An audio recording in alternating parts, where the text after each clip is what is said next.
Good evening. It is March 26, 2024. Welcome to the San Marino Unified School District Board of Education meeting. And here's your board president, Shelley Ryan. Thank you, Dr. Choi. And as there is nothing to report from closed session, I'd like to open the regular session. It is 7 o'clock precisely. A call to order is needed. May I have Mrs. Lamb here? Mrs. Chung here? Mrs. Gill here? Mr. Chang Here. Mrs. Ryan, I, and our student board member? No, all right. Next, Superintendent Dr. Delatorre, would you please introduce our student who will lead us in the Pledge of Allegiance? Yes, it is indeed my pleasure to introduce, is it Amelie? Amelie, thank you. Amelie Felix from Valentine Elementary School, who is here to provide us with a presentation on what it's like to be a student at Valentine Elementary School, and also to lead us in the Pledge of Allegiance. Amelie, would you join us at the podium, please?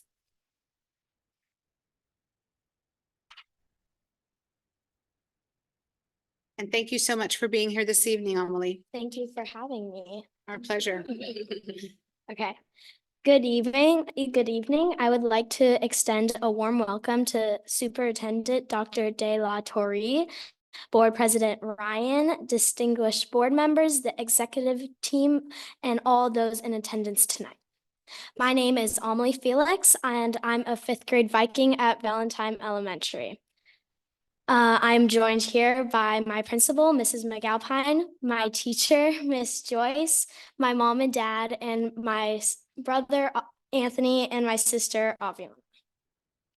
When I was in first grade, I started attending Valentine Elementary, and the first day of school was amazing.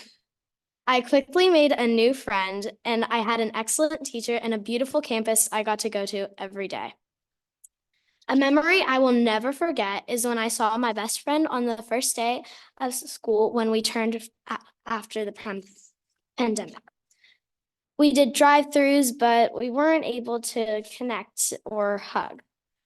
I'm extremely glad that school is back to normal after the pandemic because we are able to do so much more than we used to in the past. For example, we brought back choir this year, and it has been a fun learning experience. It is preparing me to participate in choir next year at HMS. Recently, fifth graders had an amazing experience called Colonial Day. Colonial Day is when we get to have an experience in the 13 colonies. We made butter, candles, and dolls, and even had a colonial-inspired lunch. That day is one I'm never going to forget.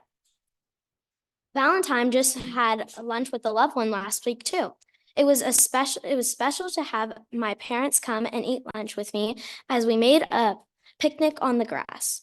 Next week, we have our open house, which means this week, everyone is getting ready to show their parents and families all the things we have learned this year. We have been working so hard and learning so much that it will be a special night for all students and families. In April, 3rd, 4th, 5th, and 5th graders will be performing our spring concert to be, the America the Heiress. We are working hard to learn our songs, but my favorite has to be 50 Nifty United States, the easiest way to remember the 50 states in alphabetical order, which will probably be helpful for me next year in 6th grade. Also, in April, we have our annual May Day celebration. May Day is when all students perform a cool new dance they learned in PE for their parents and families. Okay. Every year, the 5th graders get to choose between the sword dance and the maypole. And I chose the maypole because it's a dance I had already knew, and I could be a dance leader for the other 5th grade students. I'm looking forward to the end of my 5th grade year, as I know the activities are going to be a fun experience to have with my friends and classmates.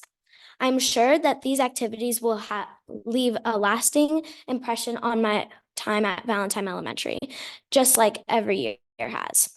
Being a Viking has been the best experience And as I say goodbye to elementary school in May, I get to say hello to middle school at HMS next year.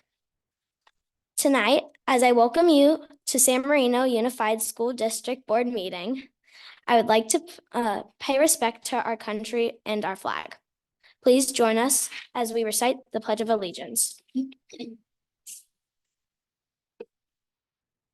Put your right hand over your heart. Ready, begin.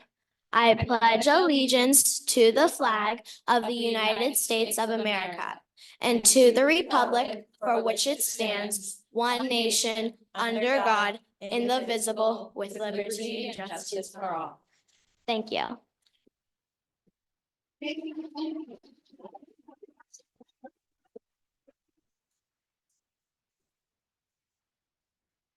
Well, we actually have a certificate of appreciation for you. So I'd like to have the board just come up front. We're going to take a photo with you right over here. Here's your certificate. To acknowledge you leading us in the Pledge of Allegiance and to thank you for such a wonderful presentation. You're a very articulate speaker, and we're very proud of you as our student. Thank you so much. So just one certificate.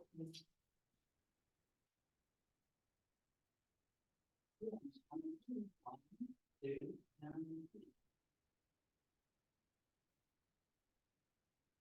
Thank you.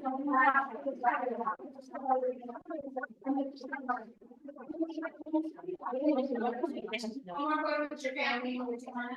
Yeah, come on. Don't be shy. Let's get you front and center with your family. Yep, that sounds great. Yeah. Okay, Dr. Trey, you got it? Okay. Count three, right here, center, 1, 2, and 3.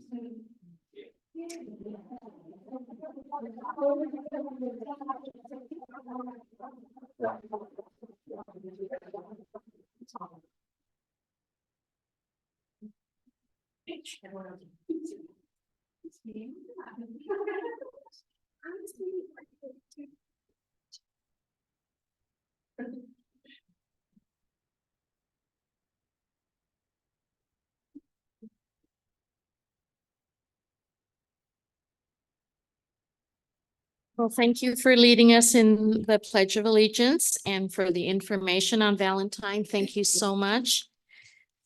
All right, next we need the approval of the agenda. Do I have a motion to approve the agenda? Motion to approve the agenda. Second. Thank you, Mrs. Chang. Thank you, Mrs. Gill. And with that roll call, Mrs. Lamb, Aye. Mrs. Chang, Aye. Mrs. Gill, Aye. Mr. Chang, Aye. Mrs. Ryan, aye, and student board member, Ms. Cho. Aye.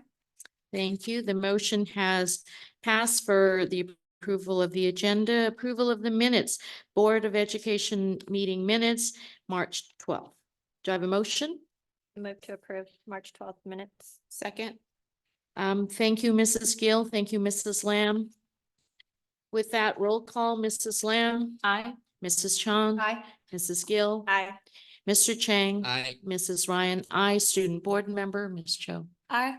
Thank you. Motion has passed for next. Let's have public comment. The Board of Education has adopted board policy 9323B to ensure the public's right to be heard in any matters pertaining to the San Marino Unified School District. Persons who wish to provide public comment will have 3 options to submit public comment. First, you may submit through an online form at the close of the day at 3:30. We did not have any submission. Request to speak during the meeting via Zoom. Dr. Choi, do we have a minute set on the timer? Okay. Thank you, President Ryan. We're pausing for 1 minute to take any requests to speak regarding matters that are not on the agenda or items that are in the information sections, consent section, or action items. If you'd like to make a request, go ahead and please press the raise hand icon or dial *9 or submit a public comment card.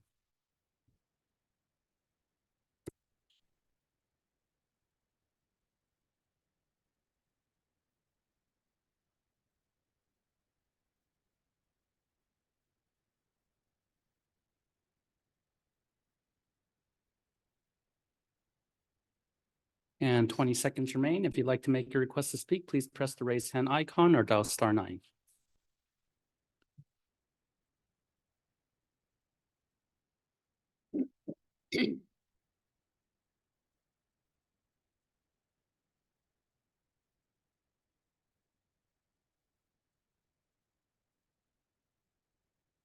Okay, President Ryan, we have no requests.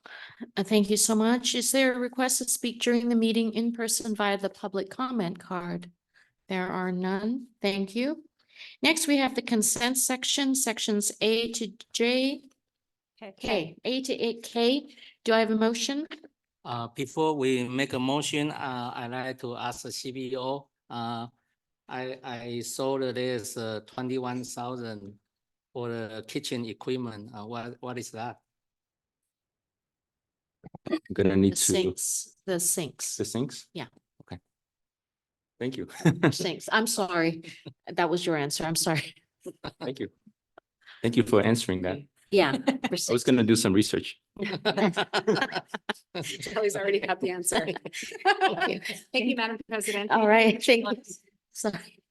All right, so may I have a motion to approve the consent section A to K? I move to approve consent section A through K. Second, Thank you, Mrs. Gill. Thank you, Mr. Chang. And roll call, Mrs. Lam. Aye. Mrs. Chong. Aye. Mr. Gill. Mrs. Gill, I'm sorry. I was looking at Gill. I'm sorry. Aye. Ooh, okay. Mrs. Gill. Mr. Chang. I, Mrs. Ryan, I, and student board member. Aye. All right.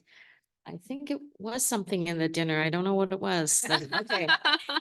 Next, we have the communication section, a communication from the Board of Education. We ask that each board member keep it brief and to share their communication with us. Mrs. Lam. Thank you. I attended the Aladdin Junior performance on Sunday at HMS, and I brought my daughter with me. She's in first grade, and I was very amazed by the costume, the makeup, the production, and even more excited that when eventually when she gets to middle school, she can also be a part of something like that. Thank you. Thank you. And Mrs. Chung? Yes, so I went to Pi Day with San Marino Schools Foundation, which was a really great success. I think they raised something like over $100,000, including some matching funds from Chinese communities, the Chinese Club of San Marino, as well as some other donors. But it was great because I think a lot of people from all over the community came out. And it was really accessible for everybody. So that seemed to be a great success.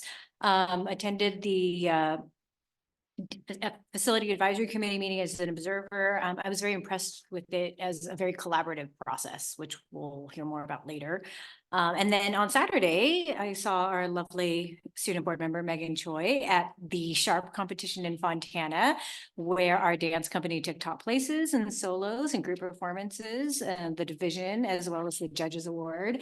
And it's just so impressive because what I saw there was studios performing alongside high schools. And what was interesting was seeing our girls and the level of performance and perfection in their dances was so impressive because you can tell they really just took it to that extra level, and to have it performed by a school and not a dance studio at that level was really impressive. So good job, Megan. That's it for me. Thank you. And Mrs. Gill? Just briefly, I wanted to say that the highlight of my time between meetings was yesterday seeing all 4 school sites, meeting with each of the principals. Thank you for your time. And Mrs. Denham, who was standing in for Mr. Caldwell. And it was really great to see, of course, all the kids, but also how the leadership is implementing the board goals and where they're willing to learn and where they're growing, and it's great. So thank you. Thank you. Mr. Chang? March 14 is a Pi Day, so I also went to the San Marino High School. So I purchased the most expensive pie in my life. It's true. He still has it. He But, won't I- eat it because I it's feel so very- expensive. It's a worth invest to our children. Yeah. So, but my wife, the post to our family chat. So I think in Taiwan, nobody understand why. Why it's so expensive. And March 19, I enjoy listen to our superintendent have a stay of San Marino Unified School District. Thank you. Deliver those messages to the community. That's it. Thank you. I don't want to repeat all of the activities that our very active board is engaged in. I too attended the Rotary Pie Day. And I ate my pie right away. I mean, just never mind.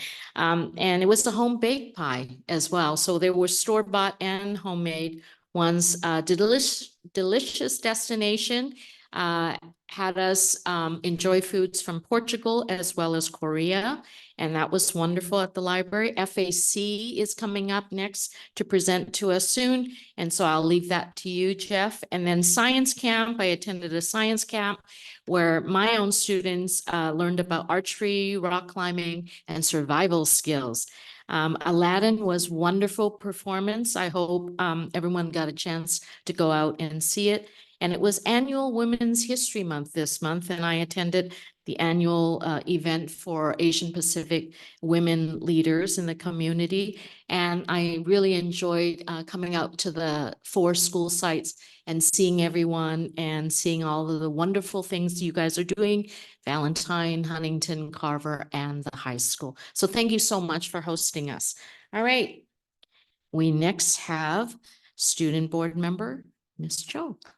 Long time no see, everyone. Good to be back. Good to be back. Lots happening at the high school level in the month of March.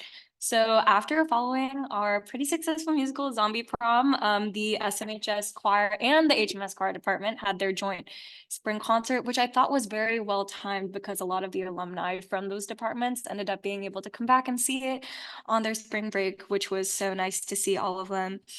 We also had our senior movie night this month, so all the seniors came to watch Ratatouille in the Webb Theater, which was just so nostalgic. It was such a good night put on by our grad night chairs.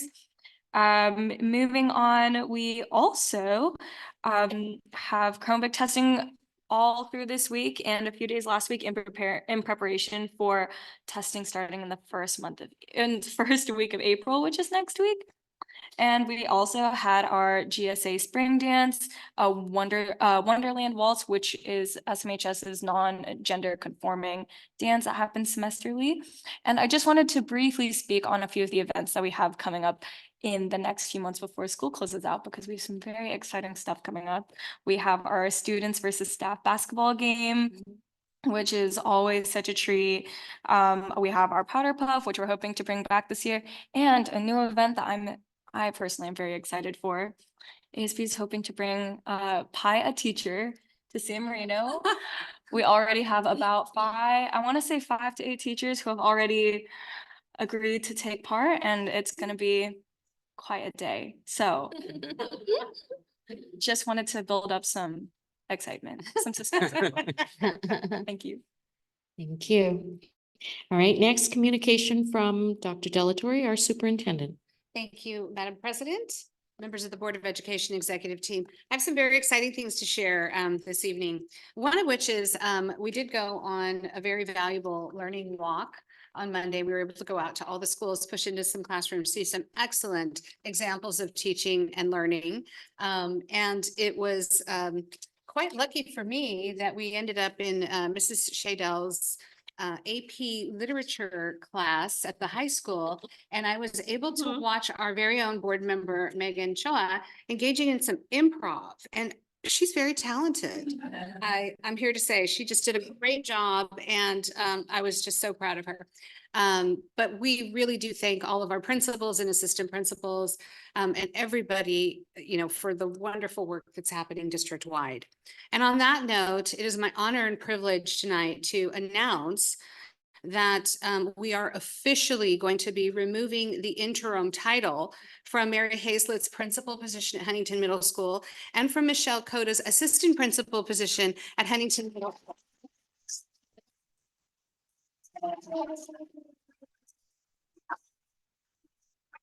The two of them have worked so hard this year, and it was 3 outdoor education trips, right, that your kiddos went on this year. And I have to say, this is the first year that I have not had one single complaint from anyone about those 3 trips. They were very well organized. I mean, you guys you did a great job, and you are a shining example of what teamwork looks like, what professional leadership looks like. And we're so excited to see what you're able to accomplish in the future. But we wanted just to acknowledge you both, and really that's why the team is here to support you. And to honor you with some cupcakes. So we brought cupcakes for you, and anyone in the audience and the board, of course, all of you are invited to have a cupcake in honor of this celebration. So congratulations, Principal Hazlett and Assistant Principal Coda. Thank you. And last but not least, I'm super excited to inform the Board of Education that we received a check today from the San Marino Schools Foundation in the amount of $1 million. And so thank you to San Marino Schools Foundation.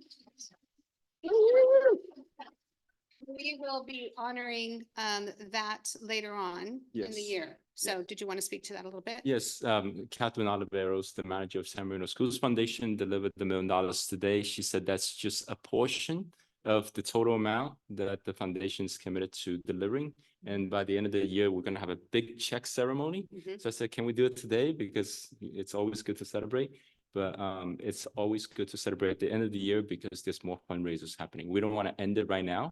There are more opportunities to the public to donate towards the Schools Foundation. So we are so incredibly thankful and grateful for our wonderful, benevolent community and everybody who donates to the Schools Foundation. Thank you so much to everyone. Can I make a comment? Since today, you know, the Mrs. Teresa Jiang here, and she's chair of San Marino Chinese School Committee, and with the manager Joanne Chen. I remember even I paid a very expensive for the pie, but they pay more to the school foundation. I think there's 25,000. Yeah. The big check. So thank you. Yes, thank you, Mr. Chang, and thank you to both of you and to the Chinese Club for your support and your partnership. We value you tremendously. Thank you. Thank you. Okay. All right. All right, next is an informational item. I would like to introduce Mr. Jeff Morris, who is head of our Facilities Advisory Committee, and he will provide the board with a brief update. Right. Let's make sure I got this going here. All right. Board President, board member, student member, district executive leadership team, thank you for inviting me here today to share with you what we've been up to on the Facilities Advisory Committee. As I was introduced, my name is Jeff Morris. I'm the chair of the committee.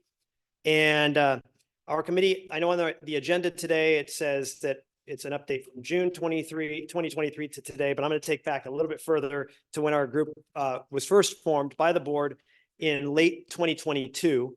Our 18 members were asked to, and I apologize, I'm going to read here because I want to make sure I'm accurate. Research, review, and analyze data regarding the feasibility of installing solar and electric charging stations at the school sites. Review, assess, and recommend priorities for the district's capital facilities and major deferred maintenance needs based on estimated costs. Research and study all available funding and financing alternatives and options for capital facilities improvements and major deferred maintenance needs, and report on funding alternatives and options. I want to remind everybody that the FAC is an advisory-only board. We have no decision-making authority. We can't take action on anything. The board is responsible for making all of the final decisions, considering public support and whatnot as elected officials. So I like to think of our process as sort of happening in 2 phases. For the first several months, we were focused on learning. We came together with a really broad array of expertise on our committee, and on a variety of subjects. And so it was really imperative that we brought everybody up to speed on the current state of the district's facilities, as well as the many nuances related to public school financing, facility management, design, modernization, and construction processes. So our first 5 meetings were all about learning. They were all open to the public. They were posted on the district calendar, and agendas were posted outside 3 days in advance of each meeting. And we did have several members of the public attend these meetings and share their thoughts on occasion. We also toured the school sites on 2 separate days in the springtime. We learned about the solar power generation options that the district was considering, and we provided input to this process. And our understanding is that this resulted in the district submitting an application to get in under the previous net metering program, which will be advantageous for power generation when there are funds available to construct solar facilities. We also learned about facilities financing options, and we needed to see what might be available and in what rough amounts to determine the feasibility of different options that might be available. We looked at financing strategy. We learned about financing strategies and election timelines. And this was important to understand in case the board did decide to put a bond issue on the ballot. It was important for us to make sure our process was done in a time period that would allow for that. We learned about recent maintenance and smaller projects that the district has completed, such as HVAC replacements, fencing upgrades, flooding repairs as a result of damage from the 2023 storms. And then we learned about the SMUSD budget and finances and enrollment numbers. How much of the budget is currently available for capital facilities, how much impact each grade level has to operating funds, because that kind of factors into our prioritization process for facilities needs. And then also how the district had made really good use of one-time funds from federal sources and grants and other things to support these recent projects that have been completed for security and HVAC replacements.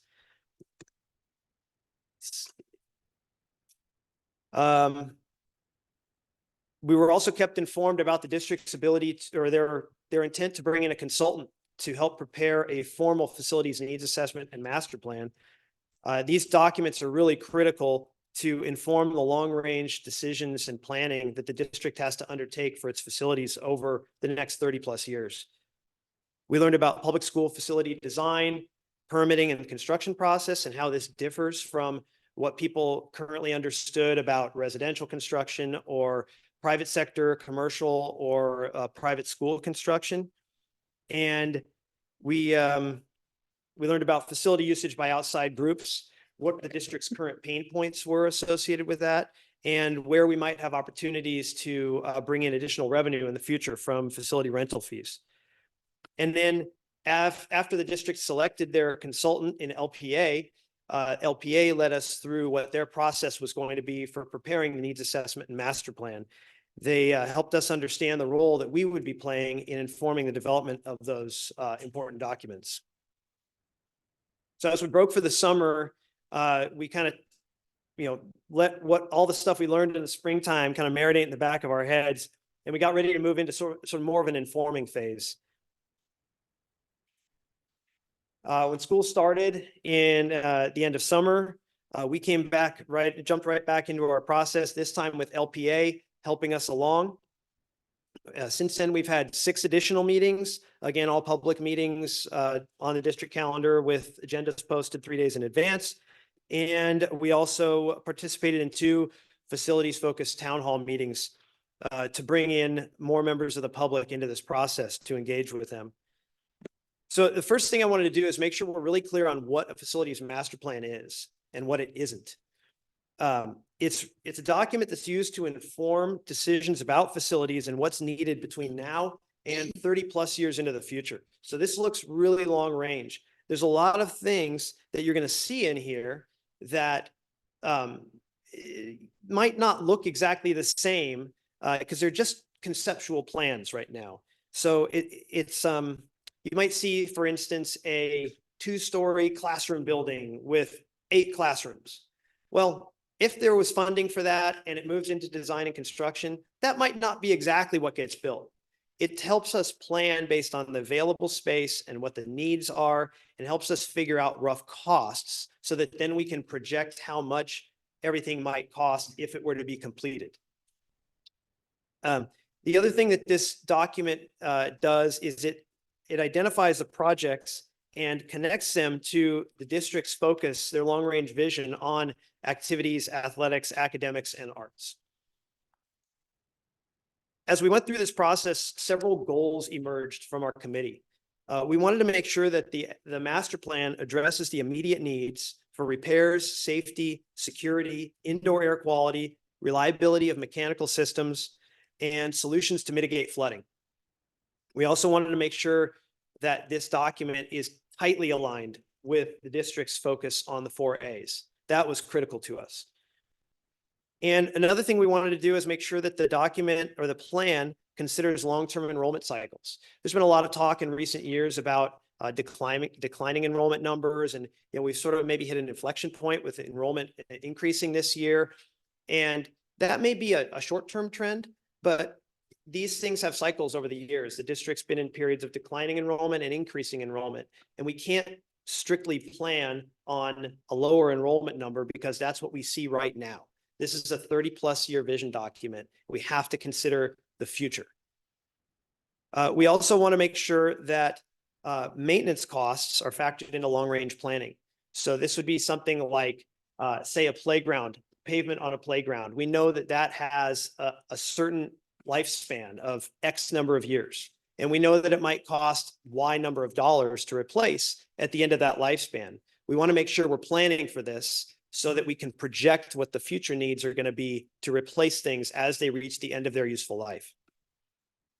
And we also wanted to make sure that we as a committee could provide a grounded recommendation to the board about what we think the priorities are and what we think the best options are to pay for what's needed. At every step of the way, our committee's been intimately involved in this. We've received updates from LPA on a regular basis, and we've provided information to them and input to the process. We've had an opportunity to review the district's long-range vision document to make sure that the priorities are aligned to that. We've reviewed results of the community engagement survey that's been performed, and we've received updates from district staff on facility rental fees and some changes that have been implemented to that process.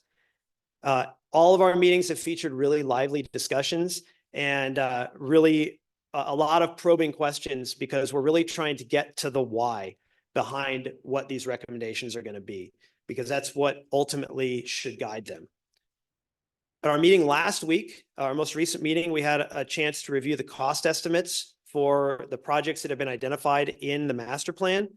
And we went through our prioritization of this work. This was a really, really challenging process, because it came as no surprise to us that the total costs of what these needs would be, and again, this is long-range needs, the total cost was considerably high. It was into the hundreds of millions of dollars. But that was broken out by LPA into different categories and different school sites. And we weighed input from all of the school site principals and what we had heard at the town hall meetings and everything else we had taken in to date. And we came up with our priorities. We were given a target by the board to say, we needed to figure out where to trim. And the board gave us a target of $200 million. Say, okay, if we had $200 million, what do we think the priorities would be? And then we have to kind of whittle it down from there, because you can't, if you had that much money, you couldn't spend it all. You have to factor in cost escalation to when projects would be completed. You have to save some funds aside for interim student housing and planning around things like that as things are being constructed. And so the actual number ended up being closer to about 135. It was really challenging to figure out what our priorities would be in that $135 million. Going forward, our next steps, we do have a meeting scheduled on April 2nd, in which we will be looking at those priorities a little more closely and rank ordering them. We're also going to look at the things that didn't make it into that first cut and see well, how might the district still approach those or some of them? And see what we can recommend around those as sort of a tier 2 set of projects. And then following that meeting on April 2nd, we're planning to summarize all of this into a recommendations report that we'll present to the board, which is anticipated on April 23rd. That concludes our update. Thank you. Thank you, Jeff. That's excellent. I just love the way that you summarized everything. I mean, I sat through all the meetings, but you put it in a very comprehensive as well as comprehensible way so that we could understand. I want to open it up to our board members to see if the board had any questions. I know most of the board attended your meetings, and so there's no surprise at the amount of work that was involved in looking at this study. Thank you for taking it on, Jeff, and then I'll open it up to the board. Okay, I can start. As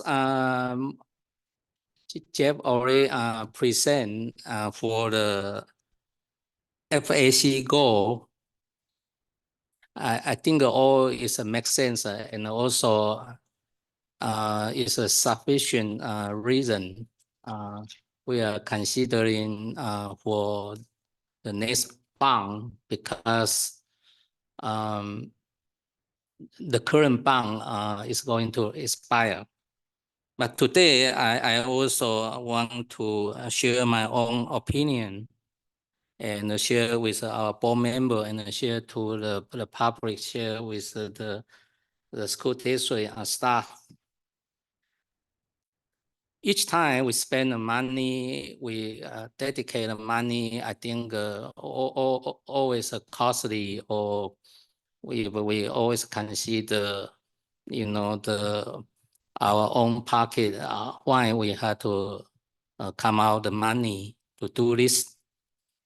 But as you know, for the life cycle, I think every 20 or 30 years, you know, the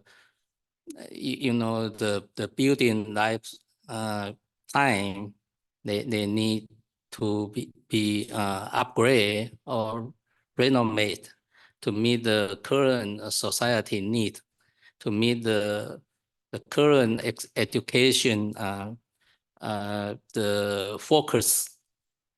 So for me, I think in this small school district, especially in the San Bernardino community, San Bernardino city, or San Bernardino school district area, first of all, you know, we need to continue to invest the money for our next generation, which they are our students, they are our kids. And secondly, we need to think about why, you know, everyone moved to San Bernardino. I think the first priority is the education. And besides that, we also need to think about, because I think every resident, they also have a smart plan. They know this is a good investment. So like me, we moved into in the early 90s, and right now is 2024. See how much our wealth, they already, I think not just the double, I think already probably already increased the probably the 4 times or 5 times. So this condition you cannot find in other city. So I mean, briefly, I think we are invest to the children, and also we are helping for the community, you know, keep their wealth, and then they increase their fortune. That's my comment. Okay, thank you. Anyone have additional comments or questions for Jeff? So thank you. There you are. Thank you, Jeff. I know this was a lot of work and this was a big lift, and it really built on the work that you did last time around, and it's a huge undertaking. So I wanted to ask a question about some of the work. When we're thinking about our educational visioning, I think as much as we're thinking about being there for our students for the future, how much are we looking at, and I know this was part of the charge, how much are we looking at how important this work is when we take into account climate change, when we take into account that our energy and our utilities are going up exponentially, right? So when we're thinking about this work with the modernization, I think that took a huge chunk of the budget. Are we going to get a sense of the long-term cost savings, the long-term facilities needs that are going to be met, so that we're not replacing our chillers, so that we're saving on our energy costs? I mean, looking at our past budget, I think it's gone up like 300% in the last 3 years. And so when the fact we don't have, any solar savings right now, the fact that we're working off old equipment, even technology wise, as we move into AI takes a massive amount of energy, a massive amount of draw on our utilities for the network, for the computing. And do we have that capacity? Are some of the work that we're going to be doing going to help address some of that?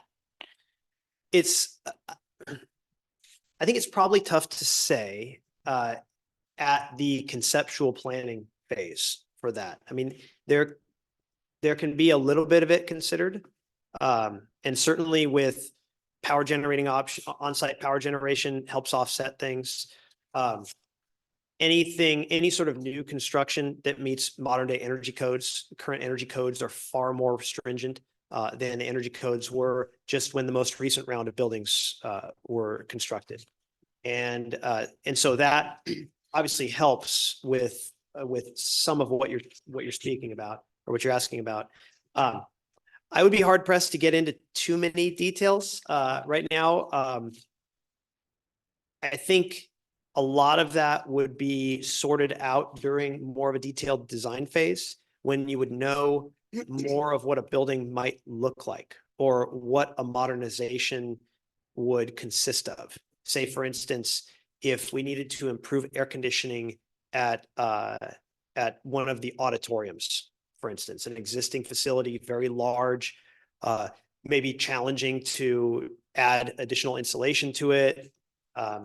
You would certainly have a more efficient air conditioning unit because it would be more modern, newer, but how much impact that would have in an existing space is tough to consider without really getting into details. But the reality also, flip side of that being, if we don't do any of this work, we're going to keep seeing all of this get worse. That's correct. That's correct. Right? Yes. I mean, as much as we may not know what the improvements will save us, we know that replacing our chillers every 2 years is really not viable either. Yeah, the no action option, or the do nothing option is almost always worse than some sort of improvement, even if it's an incremental improvement. Okay. So the other thing I just wanted to say was, at this point, I know that we're sort of closing down the work of the FAC with the recommendations that are going to be brought forth. And that took a lot of engagement with the community. So thank you for that. And I guess this would be more of a question for our superintendent then. At this point, as the board gears up our part, right? We're sort of ramping up into the board's work now. Is there still opportunity for the community to continue to come to us around, what do they want to see? What is important? What do they still not understand? What do they want to know more about? And what are some of those mechanisms, drawing on the heels of whatever the FAC may say? How are we going to kind of work that process? So there's always future opportunities for the community to engage with the Board of Education and to provide public comment, to have their voices heard. We do have a study session planned for April 23rd. that is specifically dedicated to this process. LPA will be coming back and providing the Board of Education with the completed facilities master plan, needs assessment, project list with costs associated with each of those projects, which was just presented to the Facilities Advisory Committee. And that was a very difficult process, as Mr. Morris explained, to try and figure out what we can prioritize on that list. And so you will have a lot of opportunity to hear from the community going forward. And I believe based on our tentative timeline now, we're looking at presenting the Board of Education with an opportunity to consider a resolution in June. So we obviously have some time between now and then for the board to consider input from the community. We're also thinking about going back out and doing another survey. That is something that our consultant has recommended, and we'll be talking with the board about whether or not that's something that you would like to see. It's sort of a post-information survey. Now that the community has had an opportunity to participate in 2 town halls, we've had the Facility Advisory Committee meeting on a regular basis and doing all of this research and study. The community is better informed today than they were when the initial survey went out. So we want to know if their attitudes toward the bond have changed, have shifted at all. And I think that would serve to inform the board going forward. So that may be something that we want to take a look at. One last note, and this isn't really so much a question. I've been hearing about all these schools, districts with cuts in their staff, with their budgets. Private schools are closing. There's a number of private schools in the LA County that the Archdiocese had to announce the closure of. I think it was an important point that Chairman Morris made regarding the long-term enrollment projections. The fact of the matter is the kids are out there and San Marino is a district of choice. When we had our Lunar New Year with the Chinese club, we were open to the community, and I was surprised at how many people came to the booth for San Marino Unified School District inquiring about enrolling in our schools. And the interesting thing was they didn't realize that they could apply to us. And I think as that word continues to spread, that we are an option, not just for somebody coming in out of district, but I met a family who moved here from South Pasadena. They wanted to be here. And so I think really thinking about the enrollment projection, you're absolutely right. They may not be here now, and we may have experienced a dip in a cycle as parents stopped having kids or didn't start, but they're coming. They're out there and we want to be there for them with facilities that match the high quality of programs that we offer. So it's not that we'll be better because of our facilities. It's just that we'll be able to match our facilities with what we already do amazingly. So thank you. You're welcome. My pleasure. Thank you for that very informative presentation, Mr. Morris. You did an excellent job. Thank you. Thank you. All right, next, approval of district sunshine proposal for contract negotiations between the San Marino Teachers Association. Dr. Delatorre. Yes, President Ryan, members of the Board of Education, Executive Committee. In accordance with the Educational Employment Relations Act, we are presenting you with the sunshine proposal between the San Marino Unified School District and the San Marino Teachers Association, better known as SMTA, for approval. And this is for the 2024-25 school year. All right, so with that, I'm asking for a motion. Is there a motion to approve the district sunshine proposal for contract negotiations between the San Marino Teachers Association, SMTA? Move to approve. Thank you, Mrs. Lamb. Second. Thank you, Mrs. Chung. With that, a roll call. Just wanted to announce also that Mrs. Gill had an event for her children, and so she had to step out from the meeting, but I'm gonna do roll call. Mrs. Lamb, Aye. Mrs. Chong, Aye. Mr. Chang, Aye. Mrs. Ryan, aye, and our student board member, Ms. Cho. Aye. Thank you. The motion has passed. I'd like to turn it back to Dr. Linda Delatorre, our superintendent, to present the approval of the District Sunshine proposal for contract negotiations between the California School Employees Association, CSEA, Chapter 120. Thank you, President Ryan, members of the Board of Education, executive team, and student board member Choa. In accordance with the Educational Employment Relations Act, it is recommended that the board approve the 2024-25 District Sunshine proposal for contract negotiations with the California School Employees Association, better known as CSEA. And this is, again, I want to reiterate, for the 24-25 school year. Move to approve? Second. Thank you, Mrs. John. Thank you, Mrs. Lamb. And so with that, like to do roll call. All right, Mrs. Lamb, Aye. Mrs. Chong, Aye. Mr. Chang, Aye. Mrs. Ryan, I, student board member, Ms. Cho. Aye. Thank you. All right, I think you have one more, right, Dr. Delatorre? All right, so the approval of District Sunshine proposal for contract, not this one? No, I Okay. Next one. All right, so under C, consideration of an action on a certificated administrative employment contract. Dr. Linda Delatorre. Thank you, President Ryan, members of the Board of Education, executive team, and student board member Choa.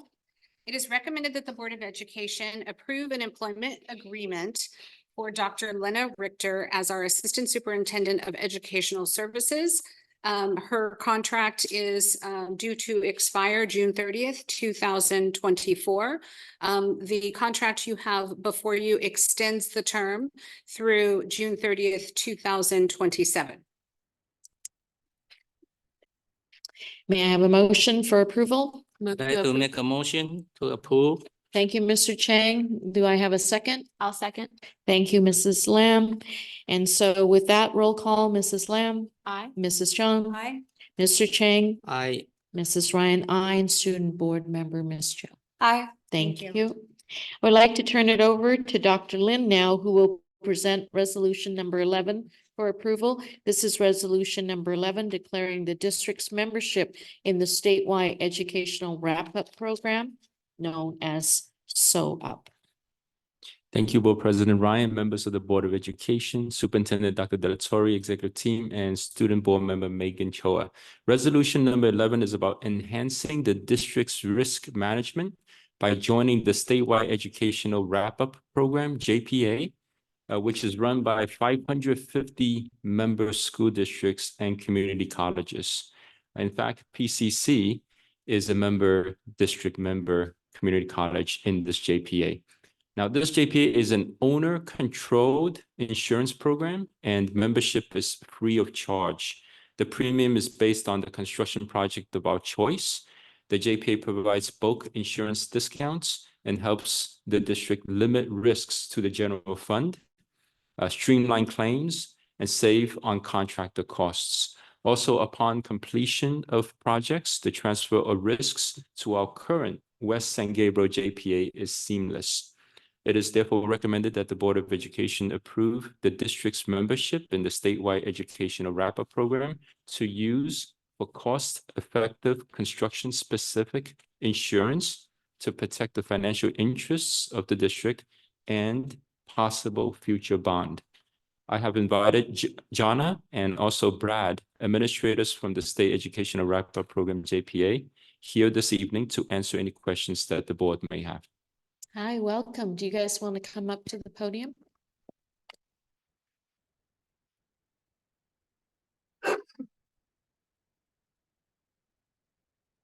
Thank you so much for having us. All right. I will open it up to the board to see if the board has any questions. Pretty standard, right? Thank you for doing the work. I think my only the question, join as a membership, or what is the benefit?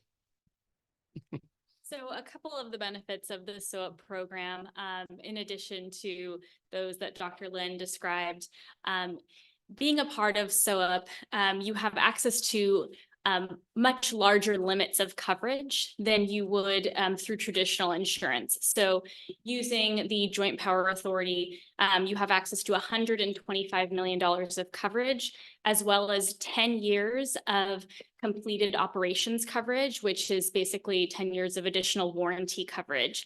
That is 8 years longer than usual that you would have coverage for anything that may go wrong in a program. So those are two of our biggest benefits, but I think that keeping the risk and keeping the program dollars within the classroom is something that really we focus on with this program.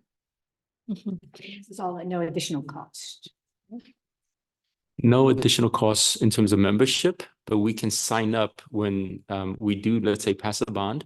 Eventually, we can assign a specific project and purchase the insurance through this JPA at a really good price because they have bulk discount. In the resolution, it says, now therefore be it resolved, Board of Education, blah, blah, blah, JPA agreement and appoints, and then it says insert name of person here as its official representative. Right. So that will be, yeah, I'll be the representative. Okay, thank you. So can you give me an example, if you would, please? If I have a $50 million project, what would be my fees coming into it? And so I'm purchasing insurance per project, right? And so if I don't have a project, I'm not purchasing the insurance, but for the duration of the project, I'm purchasing the insurance. How does that work? Correct. So for a project that you would consider insuring through the SOAP program, currently under our program, we have $3.11 of coverage per $100 of total insured value, which comes out to be roughly around 3.11% of the total value of that project. And so every 2 years, we have cycles with in phases with the program, and it's very stable and predictable fees versus when you go through traditional insurance, it is extremely unpredictable what contractors might charge and pass along to you. So this is extremely predictable per your project and provides an additional 10 years of warranty coverage for any project that you have. And we don't have to purchase the insurance if we don't need to. So it's really those projects that we deem as high risk to us that we have the option of purchasing that insurance. So to clarify, we're being part of this program so that we have the option to purchase the insurance when the opportunity arises. Exactly. And you can evaluate it per project. And if the project was a great qualifier for this, you can determine using it for future projects, potentially with your bond later in the year. Thank you. Move to approve resolution 11. Second. Thank you, Mrs. Chung. Thank you, Mr. Chang. And with that roll call, Mrs. Lam, Aye. Mrs. Chung, Aye. Mr. Chang, Aye. Mrs. Ryan, I, student board member, Ms. Cho. Aye. Thank you. All right, so once again, I would like to turn it over now to Dr. Lin, who will request, thank you so much for coming this evening. The interfund transfer of $29,557.89 from Fund 1.0 General Fund to Fund 17 for Health and Welfare Reserve Fund. Dr. Michael Lin. Thank you, President Ryan. This is good news. We got some refunds and rebates, and usually when they come in, they go to general fund. We just need to reconcile that correctly and put in the right fund. In this case, we have American Fidelity in the amount of $2,838.07. And then we also have Delta Dental, 2 installments of $13,359.91. times 2, totaling $29,557.89. And we need to reconcile the accounts and put them in the right silos. In this case, it's Fund 17, which is the proper health and welfare reserve fund. So we cannot keep in general fund because these discounts came in, these rebates came in to general fund. We just need to get authorization for the transfer. Thank you, Dr. Lin. And so with that, may I have a motion? I have a question. So for our health insurance, so this is the second year, right? Or the first year? And then the agreement will continue to the 2025, right? Or 26? For health insurance, Health insurance? we have multiple options, Kaiser. Yeah, Yeah. Are you talking about our negotiated agreement with the associations?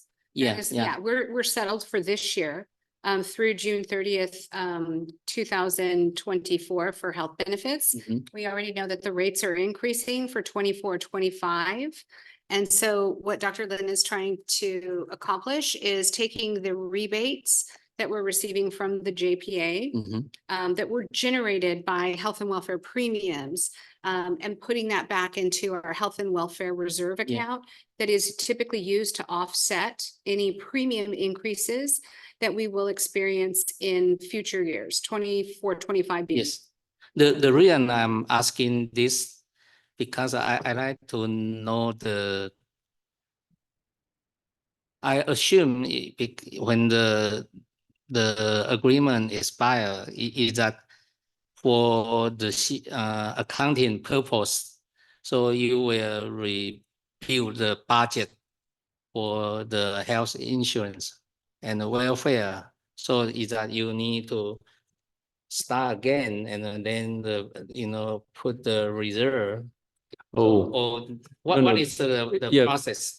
For this one, we got the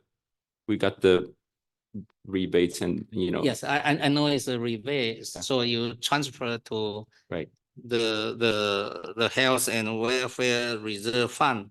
But I mean for when we build up the budget process, Right. is that you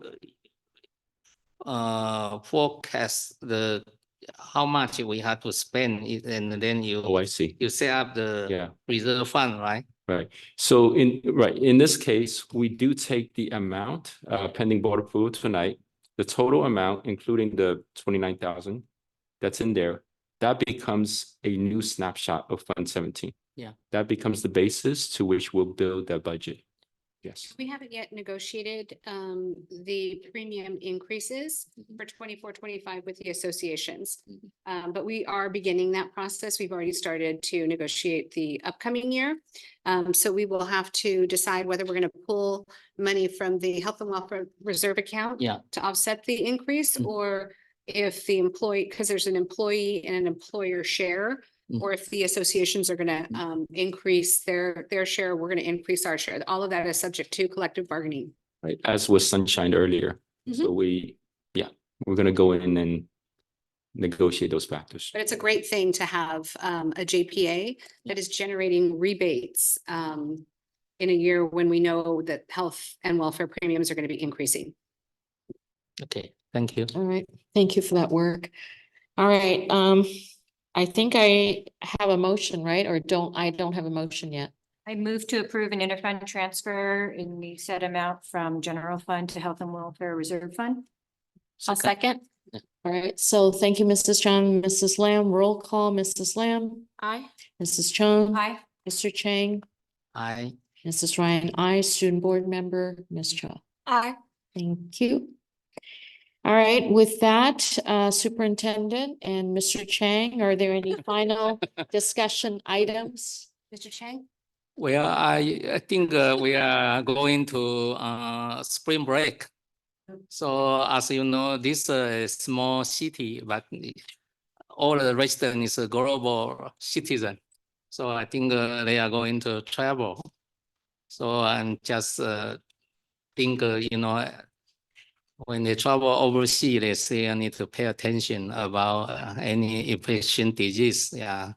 so they can safely come back to the San Marino. So that's my comment. Thank you, Mr. Chang. All right, with that, are there any comments from you? All No, right. just thank you to the board for all of your hard work and support. And I hope that each of you has an opportunity during spring break to get some well-deserved rest. So All right. thank you. Thank you. And with that, I'd like to adjourn the meeting. It is 8:04.